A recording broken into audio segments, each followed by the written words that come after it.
Okay, so I was watching a guy on YouTube, Flint Knapping, recently, and I noticed that he was using a tool that I hadn't really seen anyone else use before. It looked like it was a steel cap that he had threaded on to a steel shaft, and I asked him about it, and it turns out that's exactly what it was. I think it was a 1-inch steel pike end that he had screwed onto a threaded shaft. And he got that from the hardware store, and it looked like he was using it to pretty good effect. It worked pretty well. So I ran out and I got myself a threaded steel shaft and a steel pipe end, and they thread together. This is a 3/4. They thread together and they just sort of make this billet thing. And we're going to be modifying it so that it works better for flint knapping, and then we're going to go test it on several different materials to see how it actually runs. The cap that he had was steel, I think, and this is galvanized iron. I'm not sure what the two different metals, what the effects will be on stone, but I'm assuming that since this is softer, it'll work better with harder materials.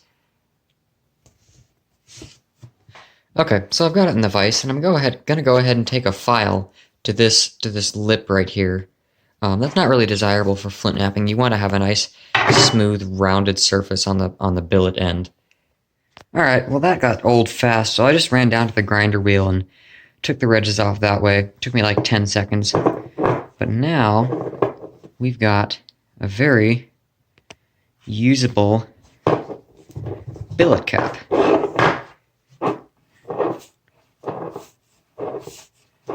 Looks pretty good. Alright, so the next step is to just texturize the handle. Now you might think that these threads actually are detrimental to performance, but I actually quite like them. On all my high-performance copper billets, I've wrapped the ends in grip tape to help keep them from slipping out of my hand. The presence of these aggressive ridges is actually quite welcome. I'm going to go ahead and wrap this smooth part with cloth tape, but I'm going to go ahead and do that off camera because it's kind of a high-performance, highly obsessive hobby of mine to make perfect cloth tape wraps. So I'm going to do it off camera where I can really obsess over it. Okay, now we've got a beautiful cloth tape wrap on this handle. The last step is basically to just take the two parts and screw them together. And there you go. Now you have a questionably cheap knapping tool. I think this entire thing probably cost me under $5. Let's go see how it runs. I kind of need to flint knap right there, you know.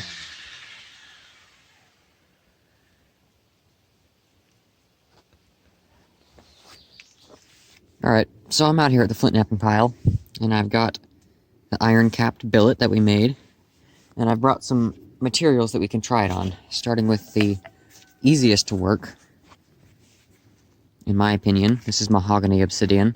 Obsidian, I think, is one of the easiest materials that beginners can work, and I'm quite good at it. Then we have dacite or dacite. This is another form of obsidian. It's a little bit harder, a little bit more stone-like.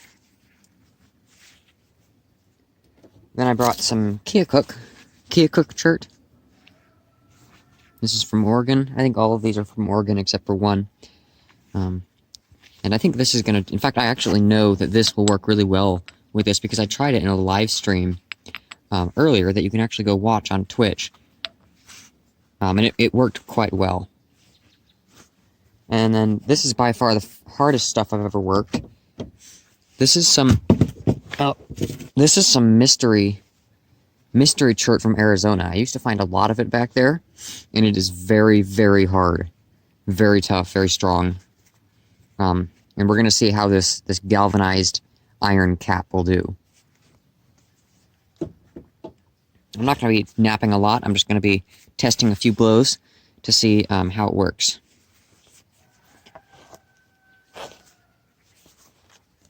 Now, the problem, two interesting problems with this billet is that on your standard conventional copper billet, the tip is actually rounded. It's a dome, which means you can strike head on like this, and it'll be just fine. This one, on the other hand, it doesn't have a rounded top. It's got a sort of a flat top, which means I'm going to have to hit from the side like this, which is how the YouTuber that I was watching was doing it. And it actually works very well. I've tried it before. And another problem is these caps, or these billets, are actually weighted. They have lead in the copper cap, and this is just a pipe with a cap on the end. It's still got some good heft to it because it's, you know, a heavy iron cap. But it's not purposefully weighted. Let's give this a shot.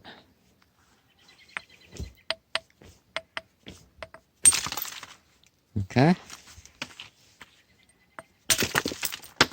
Actually works quite well. Oh, that was very easy. Okay. So, it's a very aggressive billet for this stuff, which is what I expected. Mainly because it's so hard. Typically you want to work this with softer stuff, like softer hammerstones or copper billets, because it's soft.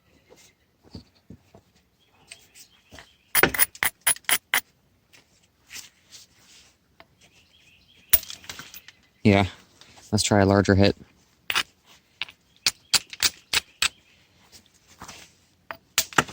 Easy, easy. Wow, I don't think I could have done that with a copper billet.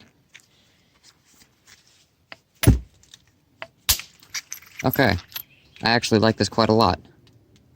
Check that out, that's a good arrowhead right there.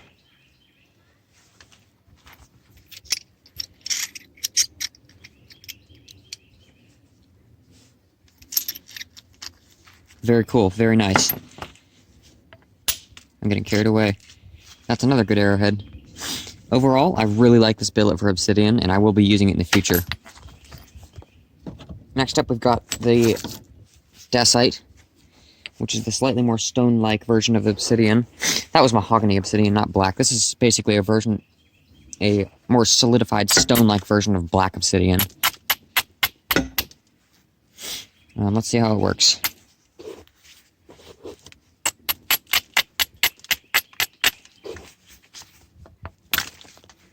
Okay, so very aggressive as expected. This is a hard stuff. Typically, the harder your billet is, your billet material is, the easier it is to remove flakes. Typically. Yeah.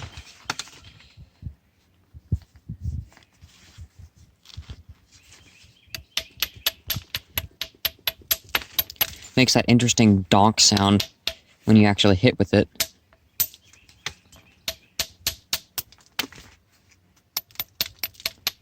I do like this. It works quite well, I think. Oh.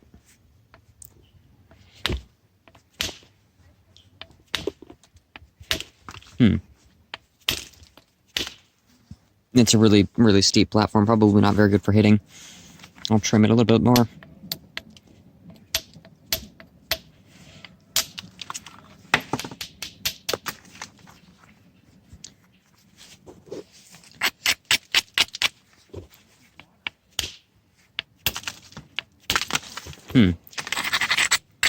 It's not working the best with this dacite.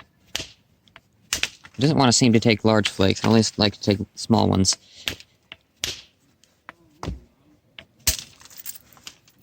Overall, not too impressive. You could definitely do worse, though. Yeah, I probably wouldn't use this for dacite reduction. But it works, that's for sure. Okay, next up is the Kia Cook. I know this stuff works well with this.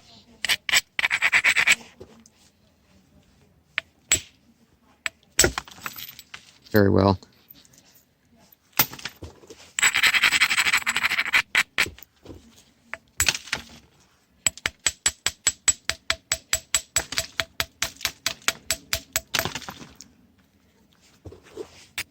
Sorry the camera's wobbling so much.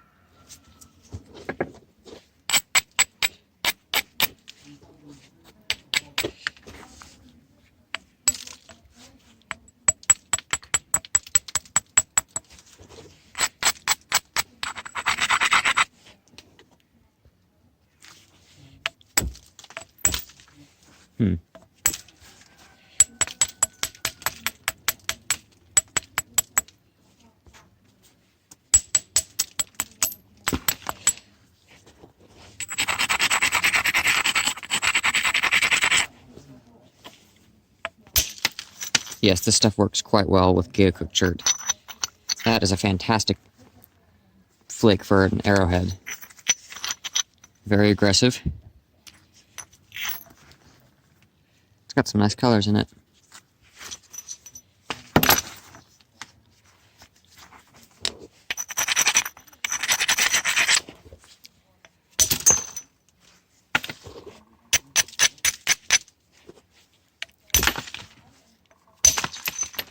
I like this a lot. I'm going to be using this for Keokuk production a lot in the future.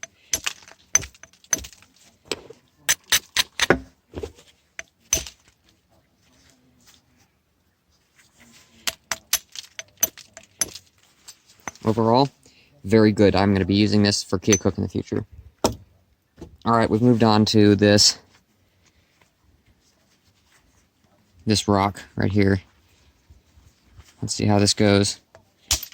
Oh, not bad. This stuff is very hard. Also, this isn't really like hand-picked. This is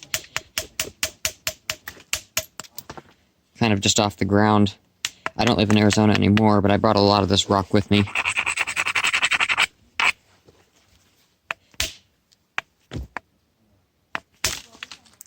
Very hard, as expected.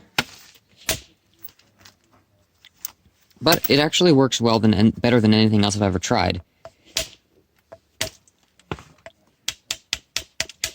On this rock, anyway. Yes, this rock is very hard.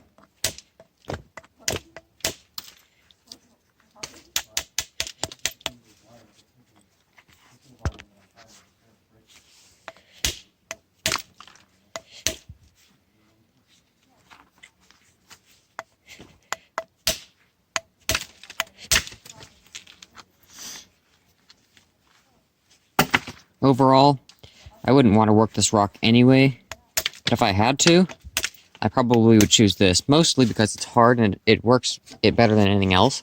But if I used this on this, it would actually be damaging it because this copper is soft, and this is very hard. Try one more. I'm gonna try straight down this time.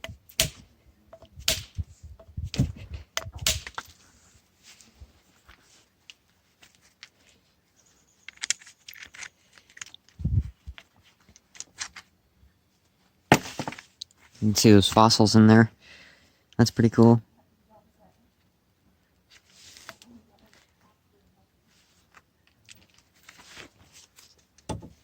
Overall, this billet works very well, and it's a good addition to my flint knapping kit. It's very cheap, very easy to make. I recommend it for anybody that's really starting to get into flint knapping. It's a good tool for the right purposes.